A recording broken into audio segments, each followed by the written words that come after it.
Welcome back to Juice and Java. If you and your family were expecting a sunny Parents' Day weekend, well, have to rain on your parade. Carmella Boykin is here to tell us what we can expect from the weather this weekend.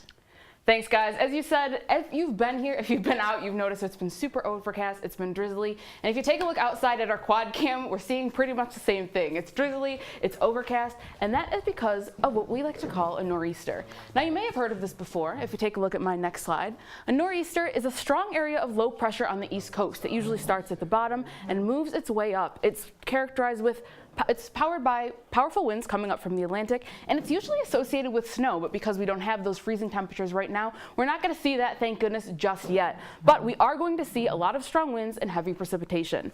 If you take a look at the radar, you can see the storm, it started down by Mexico, but thanks to Hurricane Willa, it caught up a little bit of precipitation, and then it moved its way up the coast. And then if you take a look a little bit closer, you can see the storm is moving its way north. Around Syracuse, we're just going to see a lot of wind and rain. But as you get up to the top of Vermont, New Hampshire, and the Montreal area, that is where the snow comes in. But it's the strongest around the Boston area.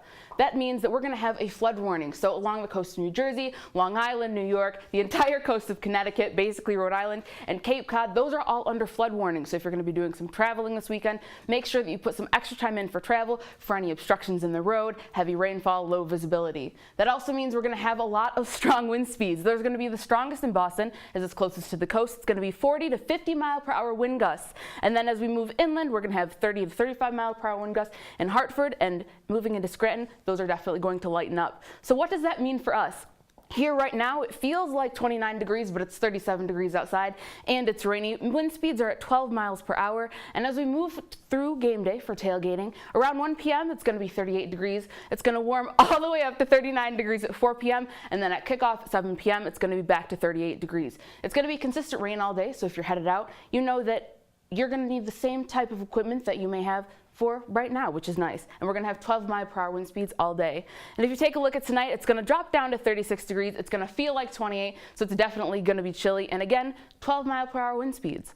And as we look into tomorrow, if your parents are still around, 9 a.m. is going to be 37. It's going to be showers, though, instead of rain. So we're going to have intermittent periods instead of rain throughout the entire day. That'll be nice if you got to bring big packs of ramen up to your dorm or something. Around noon, it's going to be 39, and 6 p.m., it's going to be 42 degrees. But it's also going to be a tad warmer.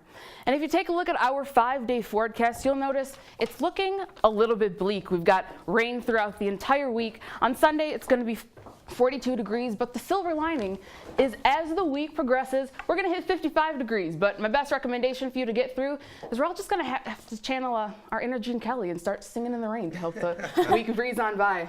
Wow, Carmella, this is a really rainy week, and we have Absolutely. super cold temperatures as well. What's the possibility that any of this rain could turn into snow? Well, thankfully, yet we're not going to have any snow. But if you're traveling up to Vermont, Montreal, those types of areas, they're definitely going to see some flurries. I know Rebecca was looking forward to some snow, but thank you, Carmella. I really appreciate it.